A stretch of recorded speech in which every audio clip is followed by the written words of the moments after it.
स्वभावाप्ति प्रभावे कृष्णकर्मणः तस्मै सज्ञानरूपाय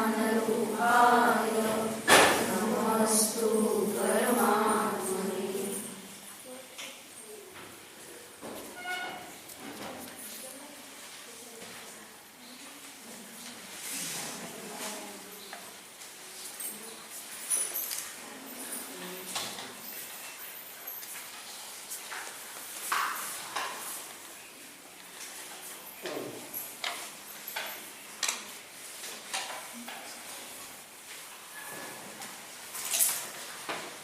श्लोक नंबर 12 पाहिजे आज इष्टोपदेश पाठ नंबर 43।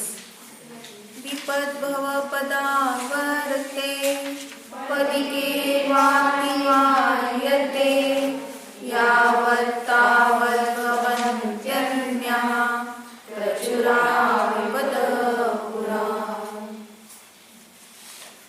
विपद्भव पदावर्ते तर काय सांगितले यामध्ये विपत्तीमय संसारूपी पदावर्त म्हणजे राहटावरील पदिका इव म्हणजे रिकामी आणि भरले जाणाऱ्या घटाप्रमाणे यावत अतिवाह्यते एका संकटातून बाहेर पडत नाही तोपर्यंतच तावत म्हणजे तोपर्यंत अन्यः प्रचुराः विपदः भवन्ति दुसरी अनेक संकटे त्याच्या समोर येत असतात। काय सांगितलं हा श्लोक कशाचा आहे? संकटाचा आहे। संकटाचा म्हणजे संकटाची सूचना देणार आहे की संकट हे केव्हा आहे। आता आपण इथं बसलोय स्वस्थ म्हणजे संकट संपलं ना आपलं। कोणतं संकट आहे मग? तर इथं सांगितलं की एक संपत नाही तोपर्यंत दुसरी हजरच आहे। मग त्याला उदाहरण कशाचं दिलं? भरलं जाणं आणि रिकामं होणं म्हणजे रहाट गाडग्यावर जर आपण बादली सोडली तर काय होते? विहिरीत जाऊन बुडते आणि पाणी भरून वर येतं। पहिलं रिकामं सोडलं होतं आता परत भरून आलं आणि भरून आलेलं परत रिकामं झालं आणि परत सोडल्यावर परत भरून येतं। मग तसं इथं एकावर एक संकट चालू आहेत। मग जन्म मरण हे सर्वात मोठं संकट आहे। कुठं चुकवतोय आम्ही? कुठंच चुकवू शकत नाही। मग काय सांगितलं? तम नवरी सिक्खियमम जम जयी मरणम खयम कुनई। एवढ्या सगळ्या अपार संसारामध्ये एकच एवढं शिकण्यायोग्य आहे, विशेषता एवढी आहे की जेणेकरून जन्म मरणाचा क्षय होईल असं कर। म्हणजे आपल्याला काय वाटतं की नाही आता सम्य दर्शन झालं संपलं, मला आता रिझर्वेशन मिळाले मोक्षात आणि भावना करायचं सोडलं। मग ते परवा काय घेतलं तर उद्योतन उद्यवन साधन आणि निस्तरण। मग त्यामध्ये उद्योतन करणे आपलं कर्तव्य आहे। सम्यक दर्शन झालं तर शंकादी दोषाने रहित प्रकाशित करणं अत्यंत आवश्यक आहे। कशाला प्रकाशित करणं? सम्यक दर्शनाला प्रकाशित करायचं म्हणजे स्वभावाला प्रकाशित करायचं। मग वारंवार भावना कोणती भावायची आहे? स्वभावाची। मग स्वभावाची भावना भावताना काय करायचं आहे पहा की म्हणतो जिकडं तिकडं स्वभावच। सम्यक दर्शन घेतलं तरी स्वभाव, सम्यक ज्ञान घेतलं तरी स्वभाव आणि सम्यक चारित्र्य आणि तप ह्या 4 आराधनेचा विषय आहे। मग इकडं स्वभावच का आलं? परत ज्ञानात पण स्वभावच येतो, चारित्र्यात पण स्वभावच येतो आणि तपात पण स्वभावच येतो। कारण झाड जर आपण घेतलं तर त्या झाडाच्या फळामध्ये सुद्धा वृक्षत्व आहे, पानामध्ये वृक्षत्व आहे, फांदीमध्ये वृक्षत्व आहे, सालीमध्ये वृक्षत्व आहे, मुळ्यामध्ये वृक्षत्व आहे। त्याचं पंचांग पूर्ण घेतलं तर त्याला पंचांग का म्हणतो? आयुर्वेदामध्ये एक पंचांग शब्द वापरला। ह्या वनस्पतीचं पंचांग वापरा, अमक्या अमक्या व्याधीला सांगितलं। मग पंचांग म्हटले की पानं, फुलं, फळं, मुळ्या आणि साल झालं तर सगळं आलं। म्हणजे वृक्षत्व सामान्य त्यामध्ये आहे। तसं सर्व आपण हे फक्त काय आहे? उपयोग लागण्यासाठी विस्तार केलेला आहे, भेद केलेला आहे, उपयोग बाहेर जाऊ नये म्हणून घेतलं, पण सगळ्यामध्ये निजध्रुव सामान्य आहे.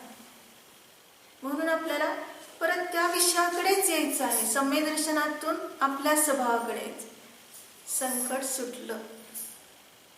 जर स्वभावाकडे आलं तर संकट सुटलं. पण आता सारखा आत्मा काय म्हणणार, म्हणून मग तिथं काय सांगितलं, सम्यक दर्शनाच्या 25 दोषाने रहित अशा शुद्ध स्वरूपाला तू जाण. मग लगेच 25 दोषाकडे उपयोग गेला. 8 शंकादी दोषाने रहित, 8 गर्वाने रहित, 6 अनायतनाने रहित आणि 3 मूर्तेने रहित. म्हणजे काय झालं, उपयोग कुठे राहिला हे विचार करताना दोषांकडे उपयोग नाही ठेवायचा आहे तिकडं. तर हे मी प्रतिक्रमण करण्याची विकल्प आहे ना, त्याला प्रतिक्रमण करण्याला ही एक संधी आहे. म्हणजे मी 8 गर्वाने रहित आहे. मला कशाचाच गर्व नाही.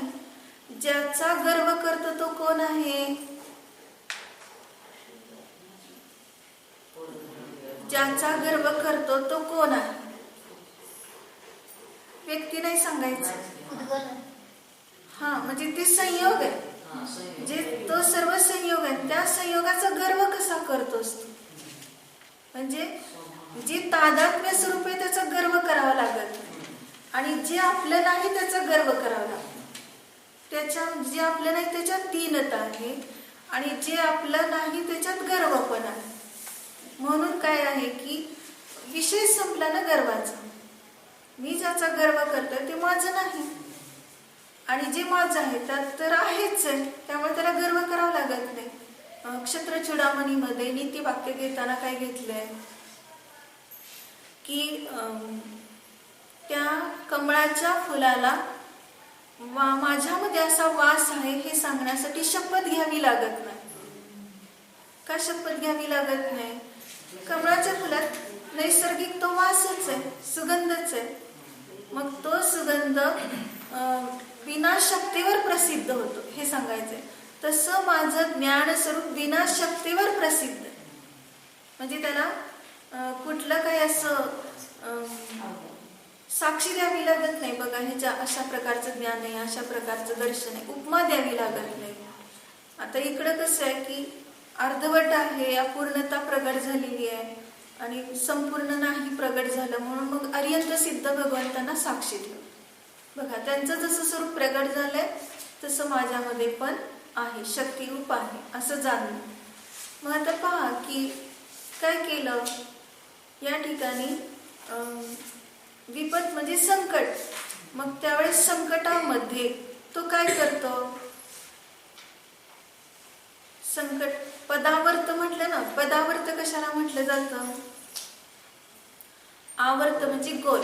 मग एकच गोल की अनेक गोल, एकच गोल नाही. पदावर्त, आवर्त म्हटलं की भोवरा. भोवरा कसा असतो, त्यात किती असतात, पाण्यातला भोवरा बघितला तर किती त्याच्यात ते घेर असतो, आणि त्याच्यात किती परत ते वलय असतात, आणि त्याच्यामध्ये बरोबर तो गुंतला जातो. कोण अडकेल तो त्या भोवऱ्यामध्ये. मग तो मनुष्य एवढा मोठा असला तरी अडकतो.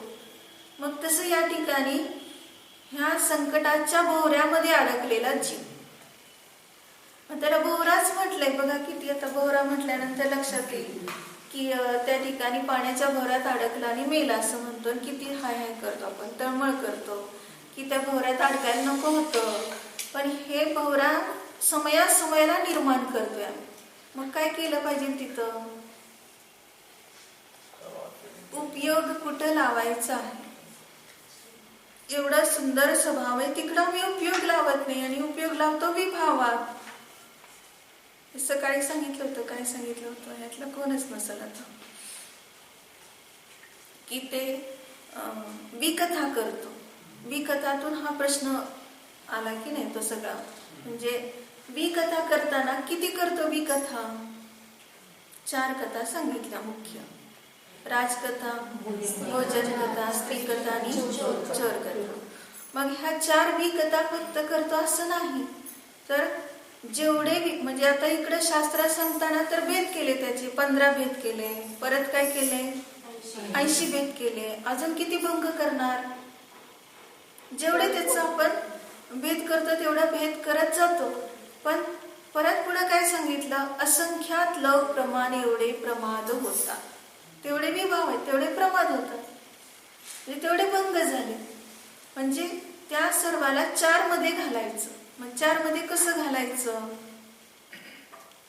असंख्यात लव प्रमाण विभावांना 4 मध्ये कसं घालायचं? मग त्यासाठी एक उदाहरण सांगितलं. आता आपल्याला समजा स्त्री कथा घ्यायची. मग स्त्री कथा घेतल्यानंतर काय केलं? अगदी तिचं नखशिखांत वर्णन केलं. आपण काय लगेच नाव देतो त्याला? सगळ्यांच्या मध्ये मिळून आम्ही हे बोललो, ही स्त्री अशी आहे, तिची सुंदरता अशी आहे. मग ती स्त्री कथा लगेच आपण म्हणतो विकथा झाली. मग आता त्याच्याही पुढे जाऊन काय सांगितलं की जर ती स्त्रीने स्त्री कथा केली असेल तर ती झाली का विकथा? झाली. मग ती कशात घालणार? म्हणजे ती त्या स्त्रीने सुद्धा विकथा केली. त्या स्त्रीने दुसऱ्या स्त्रीची कथा केली. स्त्री कथाची. मग स्त्रीला स्त्रीचाच दोष लागतो काय? स्त्रीने स्त्रीचं सुंदरता सांगितली, पुरुषाने नाही सांगितली. मग त्याला विकथा म्हणायचं का? म्हणायचं. मग विकथा म्हणायचं की अजून दुसरं काय म्हणायचं? कशात घालायचं त्याला? अजून स्त्रीने स्त्रीचं अशा पद्धतीने वर्णन केलं की ती स्त्री खूप दुर्मिळ आहे, मिळणं कठीण आहे. मग ते कशात घालणार? म्हणजे आकुलता आहे, ती मिळत नाही म्हणून. मग त्याला घातलं स्त्री परिशह मध्ये घातलं. स्त्री परिशह केव्हा होतं? जर फक्त उपसर्ग केला तरच होतो, नाही तर ती आपल्याला मिळत नाही हा विचार येतो, त्यावेळेस स्त्री परिशह मध्ये घातलं त्याला. म्हणजे परिशह झाला. पण परिशह जे केव्हा होतो? परिशह जे केव्हा होणार? म्हणजे ती स्त्री समोर आली तरी सुद्धा त्याच्याविषयीचं काही विकल्पच नाही ना. ही स्त्री आहे, सुंदर आहे, हा विकल्पच नाही. मग ती आपल्याला मिळावी न मिळावी हा पुढचा तर अतिशय दूर विचारायला, म्हणून त्याला स्त्री परिशह जय म्हणाले. मग आता पुढे काय सांगितलं? स्त्रीने पुरुषाची केली कथा, तर हे तर सुदर्शन शेठजीची कथा सांगितली ना. त्या कपिला ब्राह्मणी आणि राणीने मिळून केली चर्चा, सुदर्शन शेठजीशी सुंदर आहे. मग आपण त्याला म्हणतो स्त्री कथामध्ये घातली. मग विकथा झाली, ती स्त्री विकथा झाली. पण तिने कट कारस्थान केलं तर आता कशात घालायचं त्याला? सुदर्शनला प्राप्त करण्यासाठी कारस्थान केलं, त्याला कशात घालायचं?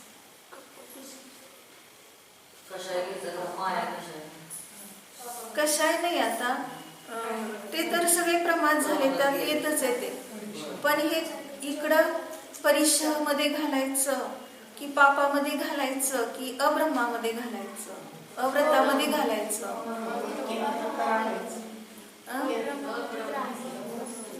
अव्रतामध्ये नाही घालता येत. ह्याला कशात घालायचं? परपुरुषाचा विचार आहे, म्हणजे पापामध्ये घालायचं. 5 पापापैकी कुसील नावाचं पाप झालं. मग समजा त्या आपल्या स्त्री आणि आपल्याच पुरुषाविषयी विचार केला तर त्याला कशात घालायचं? पती पत्नीने एकमेकांच्या विषयी विचार केला तर त्याला कशात घालायचं? त्याला अब्रह्म नावाचं अव्रत ह्यात घालायचं. तो व्रती नाही आणि अब्रह्म होते त्याच्याकडून, म्हणून काय झालं? तो कुशील करत नाही, पाप करत नाही, पण व्रत नाही, म्हणून त्याला अब्रह्म अव्रतामध्ये घातलं. मग अशा रीतीने एखाद्या छोट्या मुलाविषयी विचार केला, खूप सुंदर आहे मुलगा, खूप सुंदर आहे मुलगी, अगदी बालक छोट आहे, आणि त्याच्याविषयी विचार केला तर त्याला कशात घालायचं?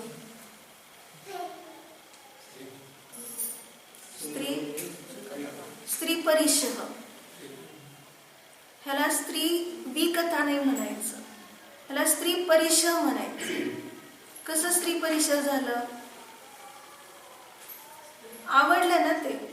मग आवडलेलं म्हटलं की तिथं काय झालं, परिचय झाला. कारण परिचय केव्हा होतो, भूक लागते आणि आपण खात नाही तेव्हा परिचय होतो. मग तसं आपल्याला ते मुलं आवडले पण मिळालं नाही, आसक्ती झाली, म्हणून स्त्री परिचय.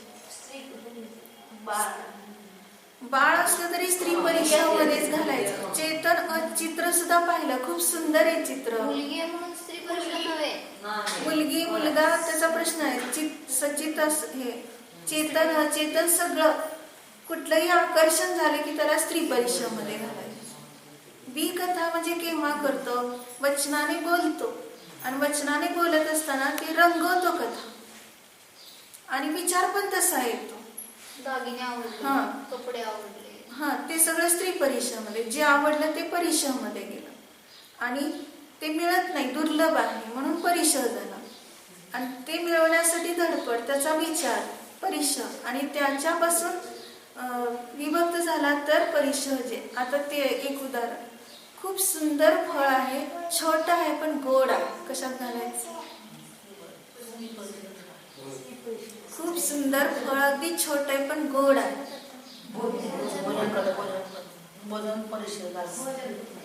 गोड आहे म्हटलं की रसनेंद्रियाचा विषय विकता, भोजन कथा विकता झाली. आणि सुंदर आहे म्हटलं तर दिसायला छोटा असलं तरी दिसायला सुंदर आहे. चक्षुंद्रियाचा विषय आला म्हणून काय झालं, विकथाच नाही फक्त झाली तर स्त्री परिचय झाला.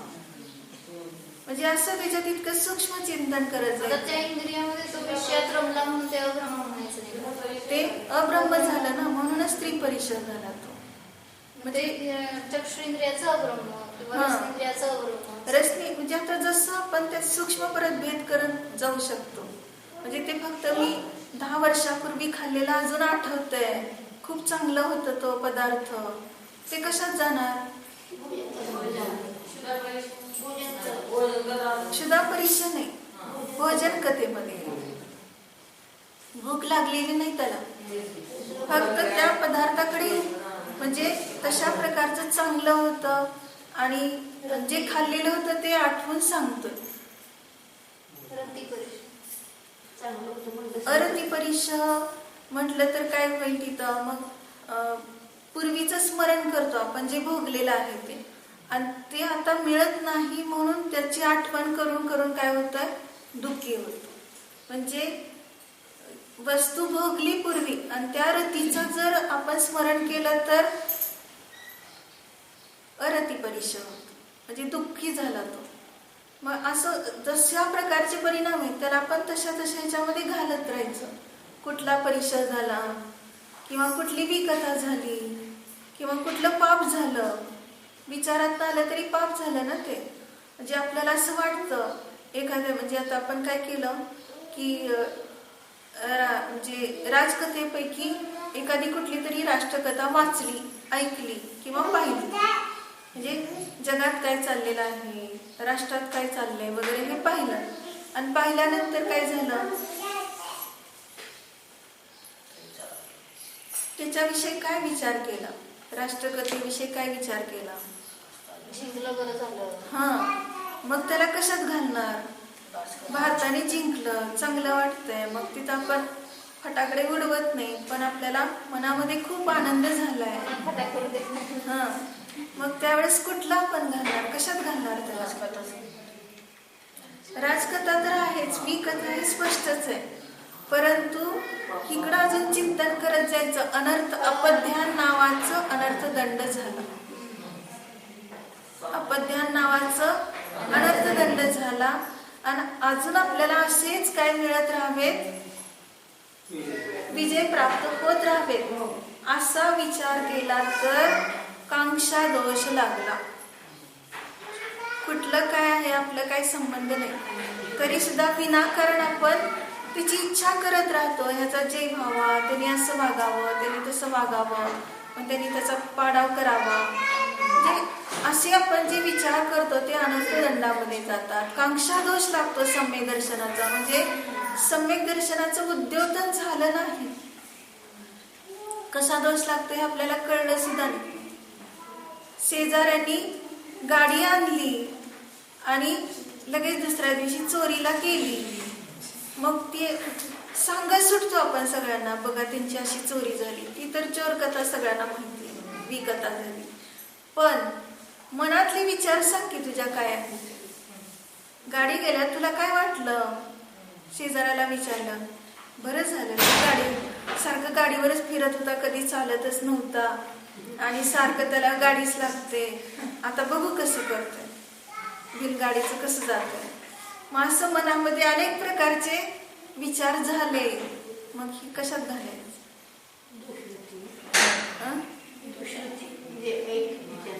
वाईट विचार केला ते दुसृतीमध्ये, ऐकलं तर दुसरं अपध्यानमध्येच जातंय. म्हणजे दुसऱ्याचं असं झालं, बरं झालं हा विचार आला की अपध्यान. आणि इकडं रौद्र ध्यानापैकी कशात जातंय? रौद्र चौर्यानंद पण झालं, परिग्रहानंद पण झालं आणि हिंसा. आणि आपल्यातलं आपले विचार कोणाला प्रगट होऊ दिले नाही, त्याला वाईट वाटत. वृषानंद पण. म्हणजे सगळ्या प्रकारचं रौद्र ध्यान झालं. काही फक्त एक घटना शेजारची ऐकली तेवढ्यावरनं इतकं आपण कर्म बंद केलं. जे आपण आपल्यामध्ये परीक्षण करत नाही की का संकट कसं आलं. विपद्भव पदावरते. संकटावर संकट येण्याचं कारण दुसऱ्यामध्ये विनाकारण काहीतरी परद्रव्यामध्ये अडकून विचार करत राहतो आणि म्हणून ही संकटे निर्माण होतात. आता काय आहे की आपण आपल्या जीवनातल्या एक एक गोष्टी आठवत राहायच्या, आपण काय केलं आणि कसं फसलो. मग ते आपल्यावरच घटवत राहायचं, दुसऱ्याचं जाऊ दे. मग आता काय झालं, समजा आपल्याला चेलना आणि कोण होतं, चंदना होती का ज्येष्ठा होती त्या अभय कुमार बरोबर जाणारी?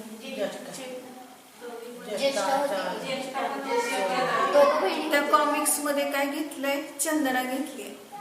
म्हणजे खरं तर चंदनाने तर लहानपणापासून ब्रह्मचर्याचेच भाव केलेले आहेत आणि तिला विनाकारण त्यांच्या बरोबर घातलंय. चेलना बरोबर चंदना पण गेली असं घातलंय. तर ती ज्येष्ठा आतापर्यंत तर असं ऐकलं होतं ज्येष्ठा गेली होती म्हणून. मग आता ते त्या दोघींचे भाव काय झाले होते. अभय कुमारने त्या राज्यामध्ये येऊन काय केलं, पहिल्यांदा काहीतरी एक विशिष्ट कार्यक्रम म्हणून तो तिथं राहिलेला आहे आणि तिथं खूप चांगलं स्थान दिलंय, पद मिळवलंय त्याने राज्यामध्ये. आणि मिळवल्यानंतर ह्या दोघी त्याला पाहून खूप मोहित झालेल्या आहेत. म्हणजे त्याने ते चित्र आणलंय ह्याचं सैनिकाचं. आणि ते चित्र पाहून दोघी पण मोहित झालेल्या आहेत. आणि त्या दोघींना पण असं वाटतं की अभय कुमारला विचारतात की म्हणजे ह्यांचं दर्शन होणं आम्हाला किती दुर्लभ आहे, कसं मिळेल वगैरे असं विचारलेलं असतं. मग अभय कुमारला तेच पाहिजे असतं. मग त्याने ते भुयारातून सुरंगमधून लावून वगैरे काहीतरी इथं नेतो, पण ती राहते बाहेर असं दिलंय एक. आणि ती चेलण्याला फक्त चेलण्यालाच न्यायचं असतं आणि चेलण्याला घेऊन जात. मग आता इथं काय घडलं, चेलनेला अभय कुमारने ह्या पद्धतीने घेऊन गेला, म्हणजे फसवणूक केली की नाही. मग आता काय इथं चिंतन काय करायचं, काय झालं, काय काय घटना घडल्या. ती फसली की पण फसवणूक केली अभय कुमारने. मग त्यावेळेस आपण काय विचार करणार, तिथं संकटात कोण आलं, कुठल्या कारणाने आलं, तर तिने भोगाची रुची केली, हे मूळ आलं. मग तिथं कुठला परिचय झाला, श्रेणिकाच्या चित्राला पाहून मोहित झाले, म्हणजे स्त्री परिचय घ्यायचा. आणि ती कथा कोणती घेतली, श्रेणिकाचं चित्र पाहिलं म्हणजे स्त्री कथा झाली. आणि कुशील झालं की अव्रत झालं, काय घ्यायचं, आता ह्याला कुशील मध्ये घालायचं की अव्रत मध्ये घालायचं.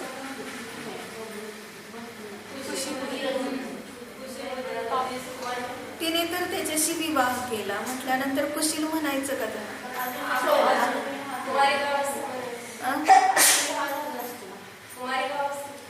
कुमारी असताना असे भाव झाले, विवाह व्हायच्या आधी भाव झाले म्हणून ते कुशील म्हणायचं त्याला.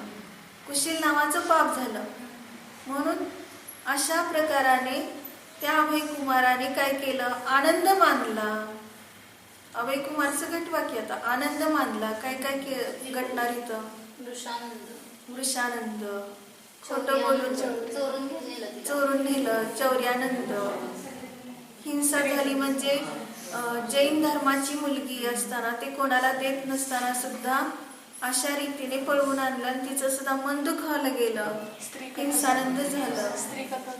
स्त्री कथा तर झाली. कथा तर कुठलं पण तुम्ही घ्या, हे सगळं विकथेमध्येच. शुद्ध उपयोग सोडून बाहेरचं सगळं विकत आहे. म्हणजे आपण वितराग चर्चा करतो ते सुद्धा विकत आहे. कारण का तर शुद्ध उपयोगात राहत नाही, त्या अपेक्षेने सूक्ष्म रूपाने पाहिलं तर ही विकत आहे. म्हणून काय आहे, त्याच्याबरोबर हे सगळं चिंतन करून आपला उपयोग इतका लावायचा ह्याच्यामध्ये की कुठेही बाहेर भटकणार नाही, सतत स्वभावाला जाणून आनंद. हा 215